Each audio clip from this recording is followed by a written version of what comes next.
आप सभी को हाथ जोड़ करके प्रणाम। मैं जया भारत जिला संत कबीर नगर से आज कहना चाहती हूँ, कोई किसी की भलाई नहीं चाहता है। लोग व्यक्तिगत अपनी भलाई में लगे हैं। अंतर यह है कि आप समझ नहीं पाते हो, आपको अंधा बना करके और काना बन के लोग राज करना चाहते हैं। आज व्यक्तिगत अपनी भलाई में लोग, किसी की भलाई नहीं। जिस दिन लोग दूसरों की भलाई का, लोग कहते सतयुग सतयुग सतयुग का मतलब जब दूसरों की भावना, दूसरों की भलाई की भावना इंसान के अंदर जागृत हो जाएगी, उसी दिन सतयुग आएगा। और जिस दिन नहीं आ रहा है वही कलयुग है। और बाकी कोई कलयुग और सतयुग कोई अंतर नहीं है। मैं आप लोगों को बताऊंगा आज क्या है। आज लोग कह रहे हैं कि भैया इनको टिकट नहीं मिल गया, तो अगर बाप का टिकट कट गया, बेटे को मिल गया तो क्या बेजाय है। आप तो जय जयकार लगा रहे हो, अंधे बन चुके हो। लेकिन बाप जीता था ना, तो बाप जीता था, उसको पेंशन मिलेगा, उसको ट्रेन का टिकट फ्री, हवाई जहाज का टिकट फ्री, आने जाने का फ्री, गेस्ट हाउस में रुकने का फ्री, आजीवन पेंशन फ्री। और उसने अपने बेटे को भी लगवा दिया। लेकिन आप खुश हो क्या? अपने बेटों को कर दिया, अपना नई टिकट पाया, बहुत अच्छा हुआ, हमारा अब जय जयकार हो गया। क्योंकि हम लोग चाह रहे थे सांसद जी को टिकट ना मिले, नेताजी को ना मिले, मैं किसी भी नेता की बात कर रही हूँ। और अब तो उनको नहीं मिला। तो मिला किसको? उनको बेटे को मिला। जैसे आपके गोंडा में बृजभूषण शरण जी को नहीं मिला, उनके बेटे को मिल गया। तो इसमें क्या बात है? तो वो नाराजगी दिखा रहे हैं पत्रकारों के सामने। नाराजगी नहीं है, अंदर से खुश हैं, लेकिन समाज को दिखाना चाह रहे हैं कि मैं नाराज हूं। मैं चाह रहा तो अपने, ताकि आप उनसे प्रभावित हो जाएं। नहीं तो कौन बाप नहीं चाहेगा कि आप पेंशन पा रहे हैं, अब सब कुछ पा रहे हैं, अब अपने बेटे को लगा दिया और आप हाथ मल करके जय जयकार करते रहो। जैसे सोनभद्र के सांसद को टिकट कट गया आदरणीय पकौड़ी लाल कोल जी का, तो उनकी बहू पा गई, तो उसमें सांसद जी का क्या घाटा हो गया? जनता ने कहा कि इनको नहीं मिलना चाहिए, गाली देते हैं ब्राह्मणों को। तो मैं ब्राह्मण समाज से कहती हूँ कि जब उनको नहीं मिला, उनकी बहू को मिल गया, तो उसमें आपको क्या फायदा होगा? बहू को मिल गया, अब बहू का सारा फ्री हो जाए। इनका तो फ्री था ही, अब उनका हाथ झाड़ करके आप लोग रहो। तो मैं ये कहना ये चाहती हूँ कि कोई किसी के कलयुग में बड़ाई नहीं चाह रहा है, और न कोई किसी की भलाई। जिस दिन आप किसी की भलाई इंसान सोचने लगे, उस दिन सतयुग है। और जिस दिन दूसरों की बुराई सोचेंगे, वही कलयुग है। हर इंसान अपना ही लगा कि हमारा बेटा अब सबसे बड़ा, सबसे ज़्यादा हमारा बेटा। अभी रिजल्ट निकला ना, तो गाँव की औरतें, मैं और क्या बताऊँ, गाँव की औरतें, जो गाँव की औरतें हैं जिनका बेटा 10-12 में पढ़ रहा था, सब लोग, ये बहनी तोहरे बाबू का रिजल्टवा निकल, हाँ कितना % पौना? अरे हमरे तो 72%। तोहरी 72%? हमरे तो 71%। वो औरत बीमार पड़ गई जाकर घर पर। उसको खुशी ये नहीं हुआ कि हमारी जेठानी का बेटे को 72% मिले, मेरे 71%। इस बात का खुशी नहीं हुआ कि मेरा पास तो हो गया, फर्स्ट पास हो गया, भले 1-2 नंबर, लेकिन इस बात का दुखित हो गई कि उसको, उसके बेटे को नंबर हमारे से ज़्यादा मिल गया। सबके सब पहले लोग कहते भैया पास हो गया आपका लड़का, हाँ चलो खुशी का कौन फर्स्ट हुए, अब पास हो गया, कितना नंबर पाया, कितना % पाया। कितने लोग इसी रिजल्ट आने पर, गांव की कितनी माताएं बहनें बीमार पड़ गई। बेटा पास है, बेटी पास है, सिर्फ उसका नंबर पड़ोसी के बेटे के नंबर से ज़्यादा है, कम है, और पड़ोसी की बेटी से उसका नंबर कम है। इसी बात से लोग दुखित हैं। अपनी व्यक्तिगत की मैं ही सबसे बड़े ऊंच पद पर रहूं, और जनता, ये तो हमारा आपका तो खुल जाता है कि हम टिकट मतलब कम नंबर पा गया तो दुखित हो गए पड़ोसी से। लेकिन नेताओं लोग क्या चाल चलते हैं? अपने बेटा, अपने भ्रष्टाचार किया, जनता को लूटा, बर्बाद कर दिया।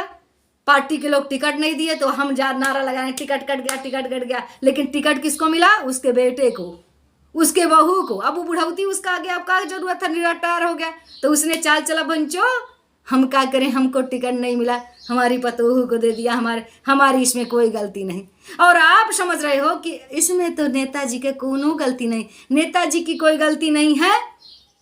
अब तो भाई चलो फिर वैसी बेटी बेटा पतोहू दामाद के लिए वोट मांगने आएगा कि भैया अपने घर के हैं, नालायक हैं तो क्या है, एक बार जिता दो। अंदर से मिले हैं, अंदर से मिल करके लोग काम करते हैं।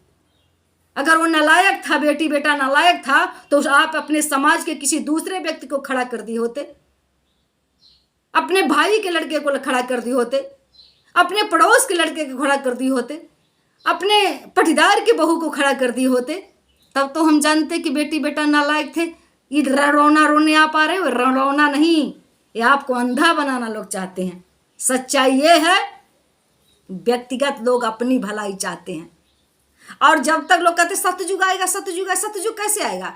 जब हम अपनी व्यक्तिगत भलाई जब तक लोग चाहेंगे तब तक सतयुग है। जब समाज की भलाई, एक जब ये देश आजाद कैसे हुआ था? देश आजाद ये तब हुआ था जब फांसी के फंदे पर लोग हंस करके चढ़ गए थे, सांसद बनने के लिए, मंत्री बनने के लिए, नेता बनने के लिए, दुल्हन बुलाने के लिए नहीं, इस देश को आजादी करने के लिए।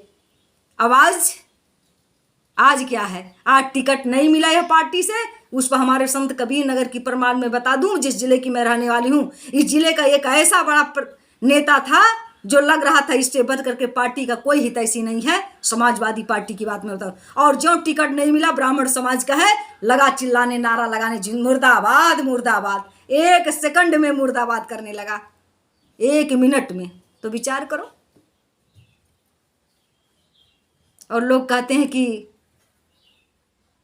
तो कोई के सिर्फ व्यक्तिगत अपने स्वार्थ में लोग लगे हुए हैं, और हम और आप समझ भी नहीं पा रहे हैं, सीधी जनता समझती नहीं है। आपको मैं एक कहानी के माध्यम से बताऊं, ज्यादा बड़ा हो जा रहा वीडियो, लेकिन जल्दी से बता रही हूं। एक बार की बात है, श्री कृष्ण भगवान ने से नाराज थे अर्जुन जी, और मन में सोचते थे कि मैं इतना बड़ा भक्त हूं, मैं इतना बड़ा भक्त हूं, इनसे मुझसे बढ़कर के इनका कोई हितैषी नहीं है, कोई मित्र नहीं है।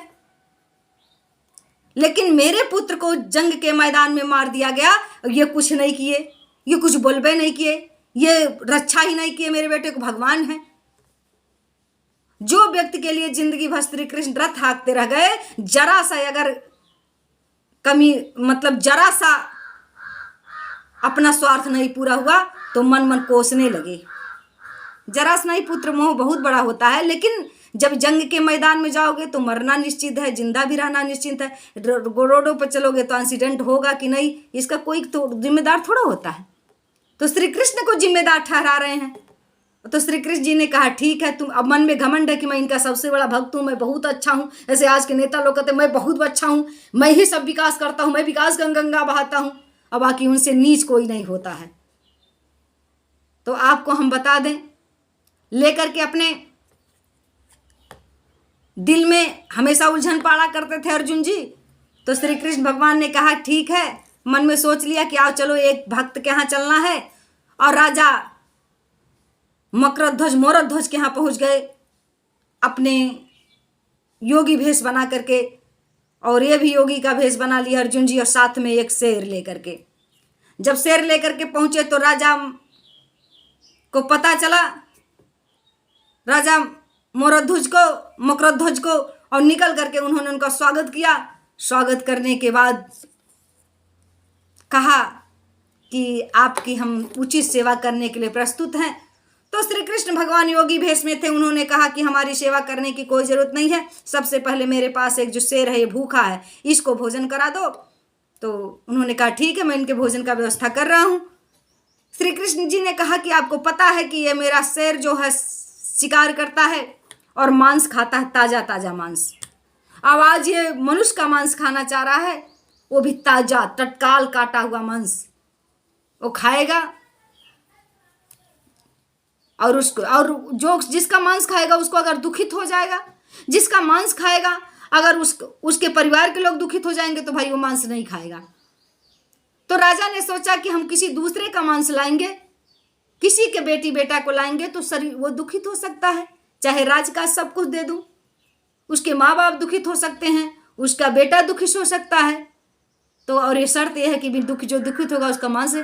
तो उन्होंने विचार किया राजा ने, मैं तो नहीं दुखित हो सकता हूँ परोपकार में, मैं तो नहीं दुखित होऊंगा। अगर हमारे घर एक योगी आए हैं, तपस्वी आए हैं, उनकी मांग है, तो दुनिया का मैं ही सबसे बड़ा माता पिता हूँ जो मैं दुखित नहीं हो सकता हूँ।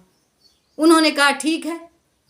तो श्री कृष्ण भगवान ने कहा भाई ये किसी का ला दो, किसी के पुत्र का ला दो। तो उन्होंने कहा दूसरे के पुत्र क्यों जाए, मेरा ही पुत्र है।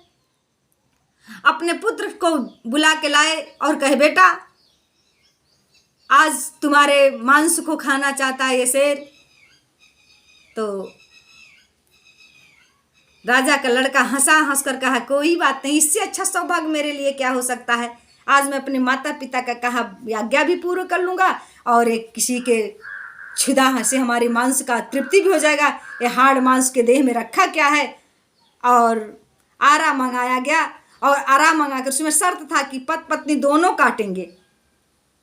तो पत्नी भी बल्कि ने कहा कोई बात नहीं, हमने जिस औलाद को पैदा किया और वो औलाद किसी के काम हो जाए, किसी ऋषि मुनि तपस्वी के, तो मुझे इससे बढ़कर गर्व क्या होगा। और आरा चला करके जब काटने लगा तो एक आंख से आंस आ गया। आंस इसलिए आ गया कि उन्होंने कहा कि आरा से काट करके पिताजी हमको खिला रहे हैं, क्योंकि उन्होंने कहा था, श्री कृष्ण भगवान ने कहा कि आरा से काट कर खिलाओ। और क्या जरूरत है आरा से खिलाने का, मेरे पिताजी को अपने हाथ चलाना पड़ा, इतना दर्द सहारना पड़ा मेरे कारण। अगर कहे होते तो मैं शेर के सामने सो जाता और शेर मुझे खा लेता। वो पुत्र सोच रहे थे, राजा के पुत्र जी सोच रहे थे, मकरध्वज जी सोच रहे थे।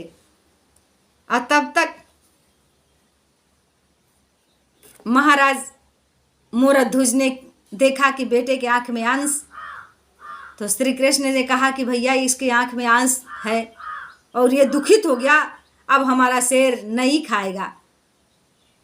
तो उसी समय मकरध्वज जी ने उठ करके, लड़के ने उठ करके कहा कि योगेश्वर, मैं इसलिए नहीं रो रहा हूं कि मेरे इतने मांस को नहीं मतलब काटा जा रहा है, मैं इसलिए रो रहा हूं कि हमारे माता पिता को दुख उठाना पड़ रहा है, इतना टाइम लग रहा है, नहीं तो मैं सो गया होता, अब तक खा लिया होता, इतना कष्ट उठाने की क्या जरूरत था। इसीलिए आंस आया है और आंस आने का कोई दूसरा कारण नहीं है। तो जिस आंख के तरफ आंस आया था उसके आधे टुकड़े को अंदर रखवा दिया, अब आधे को शेर के सामने डाल दिया गया। जब शेर खा लिया तो श्री कृष्ण जी ने कहा कि हमारा शेर तृप्त हो गया, लेकिन अब उस लड़के को बुला के लाओ। तो माता पिता दूसरे होते तो नाराज हो जाते। एक राजा थे, आज के राजा होते, कहते आपका आज कह दो कि आपके लड़के टिकट नहीं मिलेगा, तुरंत नाराबाजी, तुरंत गाली गलौज, अपने ही लोगों को लोग गाली देने लगते हैं तो तुरंत। लेकिन यहाँ उन्होंने विश्वास के साथ कहा कि अब कुछ नहीं बोला, फिर कहा कि ठीक है, का जो आधा काट के रखा हूँ अंदर उसी को उठा करके लाओ, जाओ सोया पड़ा है। बड़े विश्वास के साथ ये लोग अंदर गए और कहे बेटा उठो, तुझे बाहर योगेश्वर जी बुला रहे हैं, महात्मन बुला रहे हैं, क्योंकि पहचान नहीं रहे थे कृष्ण जी हैं। और जो ऐसे ऐसे किए वो उठ करके खड़ा हो गया और आकर के भगवान के सामने हाथ जोड़ करके खड़ा होकर के चरण नमस्ते किया, चरणों पर नमन किया।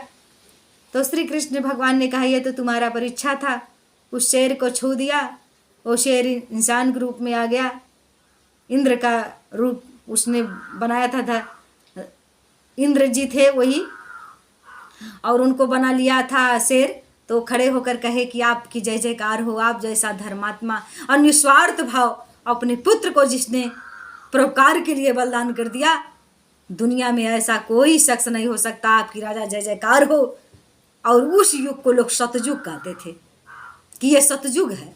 क्यों सतयुग है? क्योंकि राजा चाहते तो कई हजार लोगों को कटवा दिए होते, कई लोगों को अपना राज दे करके कि काट दो अपने बच्चे को, कई हमारे जोगेश्वर जी का शेर खाएगा, हमारे घर आए हुए तपस्वी का स्वागत करना है। लेकिन उन्होंने ऐसा नहीं, क्योंकि सोचा कि दुनिया के हर माता पिता दुखित हो जाएंगे तो मैं ऐसा क्यों करूं। ऐसे ऐसे ऐसे राजा जिस समय इस धरती पर थे उसी समय के इस धरती को सतयुग कहते। अब आज के राजा लोग, आज के लोग क्या चाह रहे हैं? ये देश आजाद होता, ये देश तब आजाद हुआ जब निस्वार्थ होकर के चंद्रशेखर, बिस्मिल्लाह तमाम लोग फांसी के फंदों पर चढ़ गए। आज होता तो आज टिकट इस पार्टी से नहीं मिल रहा है, जीव के अंदर एक जीव नहीं दो जीव है, इधर राम, और जो ही इधर राम से काम नहीं विधा ऐसे करके रावण एक सेकंड में जिसके कार्यालय जा रहे हैं टिकट नहीं मिल रहा है। जब तक टिकट नहीं मिल रहा बहुत अच्छे हैं, बहुत अच्छे हैं, जो टिकट नहीं मिला नारा लगाना, मुर्दाबाद कर देना। तो बताइए आज की ये स्थिति है। तो ऐसे स्थिति को, जो स्वार्थ भरी दुनिया जब तक रहेगी इसको कलयुग कहते हैं, और जिसमें परमार्थ आ जाएगी उसी को सतयुग कहते हैं। बाकी कलयुग और सतयुग कहीं दूसरी जगह नहीं है, इसी धरती पे है। और सतयुग का मतलब सच्चा युग, सच बोलना, कोई अलग से उसकी व्यवस्था नहीं होती है, दूसरों पर परमार्थ करना। और कलयुग का मतलब होता है कि कला से युक्त, अपने अंदर तमाम कला पालना, स्वार्थ पालना, उसे कलयुग कहते हैं। तो मैं जया भारत आप लोगों को ही बताना चाहती हूँ कि आज सब लोग अपनी ही भलाई चाहते हैं। अपना पुत्र आगे रहे, अपनी पुत्री आगे रहे, अपना दामाद से झलके, अपना दामाद हेलीकॉप्टर से आए, अपना दामाद कार से आए, गाँव भर का टूटा ही साइकिल सभी ना आए। अगर कहीं गांव का आ गया, अपना नहीं आ रहा तो खटिया पे पड़े हैं। अब आना ऐसा चाहिए, चाहे आपका हो चाहे इनका, गांव का हर दामाद, सबका दामाद अपना है। वो कोई भी हवाई जहाज से आए, कोई भी हेलीकॉप्टर से आए, लेकिन ये भावना आज कोसों दूर। स्वार्थ, जब तक इंसान के अंदर स्वार्थ रहेगी तब तक कलयुग रहेगा। जिस दिन स्वार्थ निकल जाएगा उस दिन सतयुग आएगा। इस कहानी के माध्यम से मैं यही आप लोगों को समझाना चाह रही हूँ। बाकी आप लोग समझदार हैं, समझ बूझ करके कमेंट करके हमें ज़रूर बताइए। तब तक के लिए मैं अपने चैनल पर आप लोगों को हाजिर करके प्रणाम करती हूँ।